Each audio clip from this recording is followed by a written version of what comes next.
Hey, what's up guys? Welcome back. So today, you guys, it's ETHiX Tuesday. Hopefully you guys are having a great Tuesday. But yeah, I am going to be dropping a little bit of knowledge like we normally do for our ETHiX videos. And this is just going to be some knowledge for you guys on things that I might do a little bit different that you guys might have questions on, or if you're new to this hobby and you're pulling out your hairs because you are stuck at a point and you don't know what's going on. Hopefully in some of these videos you might find some tips that help you out and get you out of a little rut that you might be in. But for today we are going to be talking about how to get smooth footage from your 6-inch mini quad, because I've been getting that question a lot lately. I've dropped a few videos on Instagram where my quad is flying quite smooth, and in recent we've had the GoPro Hero 7 come out. A lot of guys are asking, hey, is this hyper smooth from the Hero 7? Are you using the Hero 6 stabilization, or is it real steady? Like what is it? So I just wanted to kind of go into getting good smooth footage on a 6-inch mini quad without using any of the stabilization, because those last few videos that I've had have had none. I've just been lazy with my editing and post and everything, and I've been lucky enough to have some really smooth running mini quads right now. And yeah, look, quick little disclaimer though, I don't think stabilization is bad. If you are at a point where you need to get smooth footage, or something happens like you crash and you have a little bit of vibration coming through because you have a messed up like motor or anything, and you're at a spot that you'll probably never get to fly again, or any of those type of circumstances, and you need to get smooth footage, by all means use whatever stabilization you can use, because I am all about that end result, so that way you guys could see a good looking video and not something that's shaking all over across the screen. So that being said, let's go into how to get smooth footage. So, before we dive into anything like looking at the back end of, like, you know, guys are going to say like, what are your PIDs? What's your filtering? What are you doing? Nothing internally with the tune of the quad is going to affect your smooth footage if you literally do not have your mini quad set up right. So if you have a hardware issue, you're going to have vibrations no matter what. So it is very, very important to have a smooth running build altogether. I can't stress that more than anything. If you have, you know, motors that have been bent up, or the bearings are going out, or anything that is not allowing the motors to run smoothly, then you're going to have a lot more vibrations coming into the quad, which leads to shaky footage. Right now, I've been super lucky that I have like nice fresh motors on everything, and these motors are super smooth and they're not coggy, and I've basically am getting to the point where I now have a frame and a setup and everything that is built exactly to the formula that I am trying to get nice clean footage. So you have to look at a couple different things. I run a Hero 6, and the Hero 6 actually adds a lot of weight to an already big quad. You have 2407 motors, you have a 6-inch platform that I'm running. I fly a pretty heavy battery. This is a 1500 China Hobby line. It's a 5-cell battery. All these things on the quad add to a little bit of weight, and with that weight, I feel like that helps stabilize the whole quad as well, giving you just like a nice heavy platform while you're flying. And if there's anything that's not right, the vibrations are going to come through very easily. I run a 6x4x3 prop. This prop is not the stiffest prop. You could see that, you know, it's a pretty flexible prop. A 5-inch prop's obviously going to have less vibrations in the footage and everything. That's why you don't hear too many people that are flying 5-inch mini quads or lower have issue with like a lot of vibrations. They might have jello in their footage, but the vibrations are very low. And a lot of that has to do is because the prop is actually stiffer across the whole entire blade. If you think like, you know, it's probably to there, you have a stiffness to here, but when you stretch it out to there, this is a lot of area that is very flexible. So that adds vibration to it as well. But adding to the mass and everything of the quad, making sure you have smooth motors, making sure that all your solder joints, everything, you're running like a very clean setup without a lot of noise, allows you to already have advantage over everybody with getting clean footage. So to me, that is one of the main things that I've ever found with running a 6-inch mini quad is, yes, having a little bit heavier quad, I believe, helps regardless of what's going on.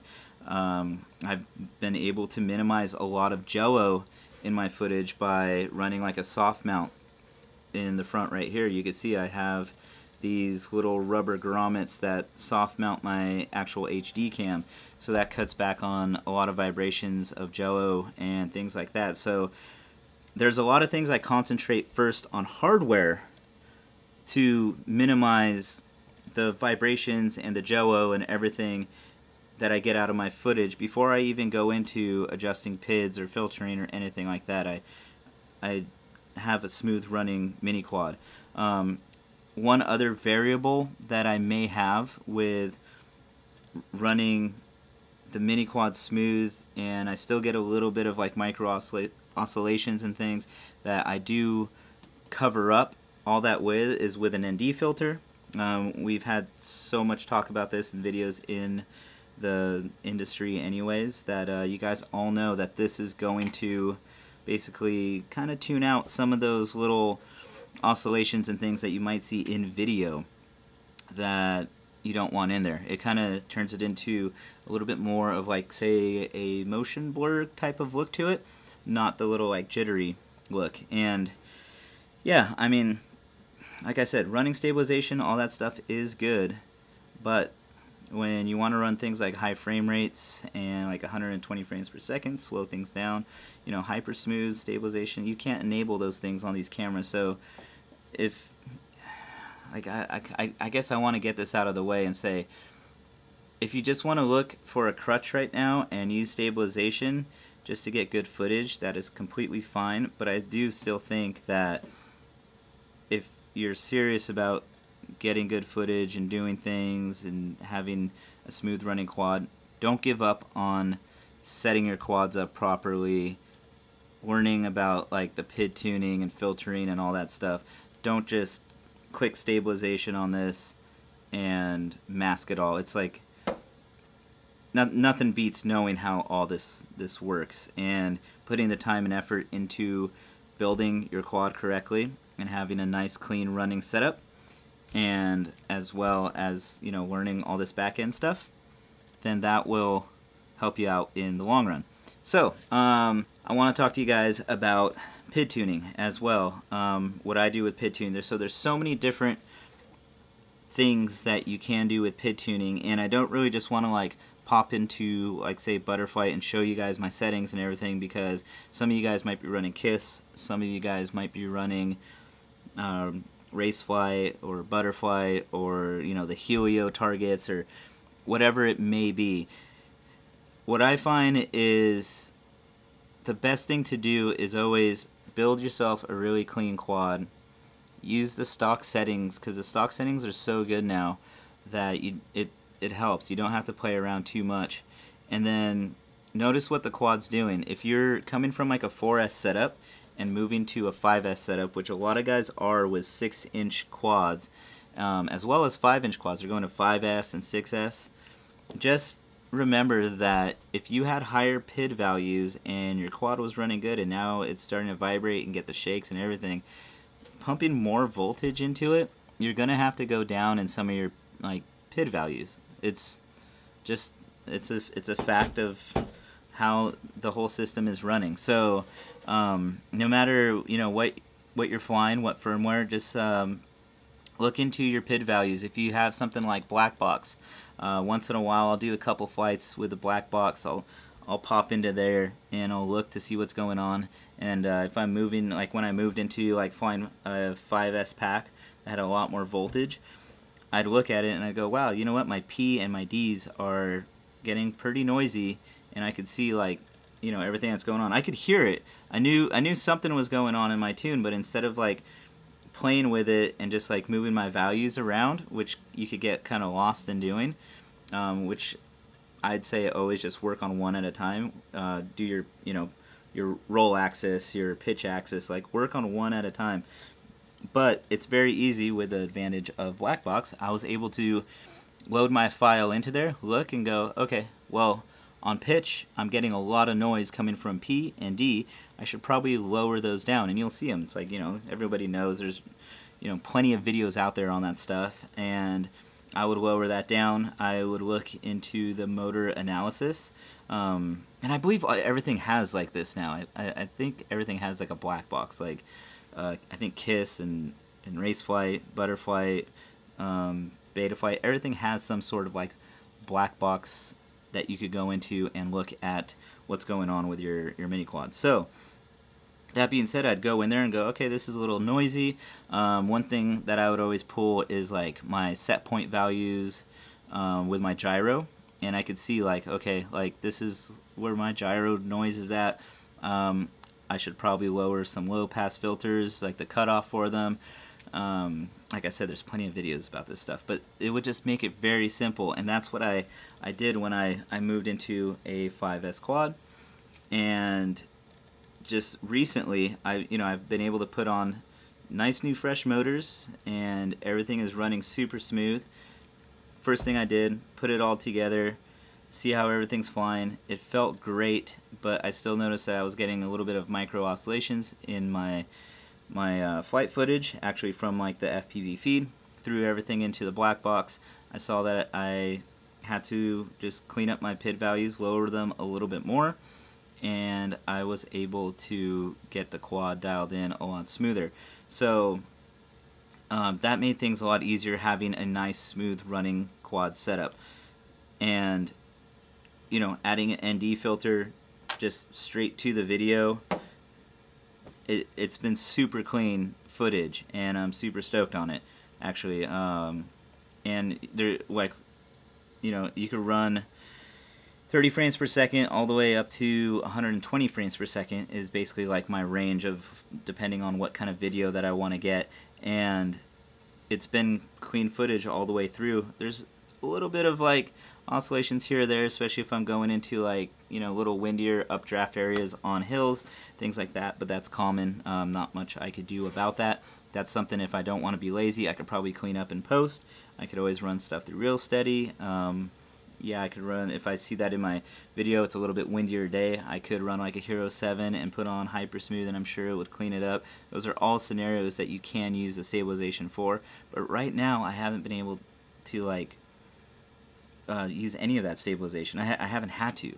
So the main point that I'm trying to get across is, look into having a clean running setup. I just can't stress that more than enough. Like with guys that I've been talking to lately, that I've been helping out, it's having a clean running setup. If you have a clean running setup, it's way easier to dial in like everything else that you're doing. I mean, I've seen Steel go straight to 6S with a clean running quad and be able to tune it probably within 10 minutes, because he knows everything on the quad is completely sound. There's, his frame's okay, motors are brand new, everything's fresh, and he's able to go, okay, you know what, I need to lower my PID values, my yaw might be a little bit too high, whatever it might be, pitch is a little bit too high, like my P settings have to come down, and be able to tune everything out. So yeah, I mean, that's the main thing I want to put across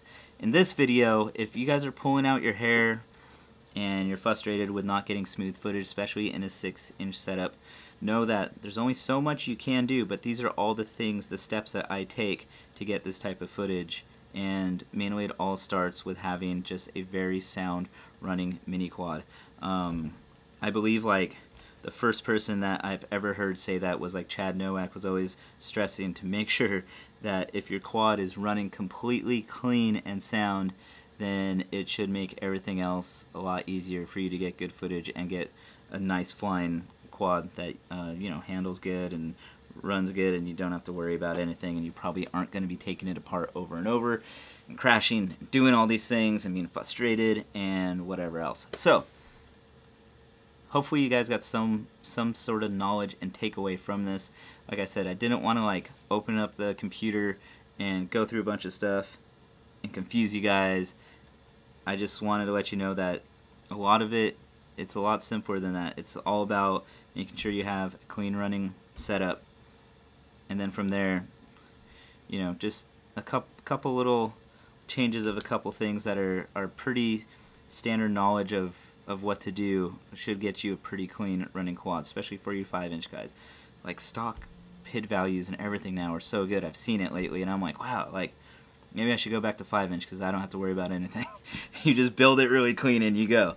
But yeah, with a 6-inch quad, there's little minor things you could do, and there's little things you just can't get away, but you have things like ND filters, and you know, you could run 30 frames per second if you have to like kind of match like what everything else is going on, and get a little motion blur and stuff like that. So little couple things to hide it, but you could get smooth footage without having to use stabilization. And if you have to use stabilization, it's okay. So that's my video for today. I think I've went way past anybody wants to hear. I don't know if you guys are still with me, but if you are, make sure you hit that subscribe button, like it, leave a comment if you have anything to say, and I'll see you guys next time. Peace.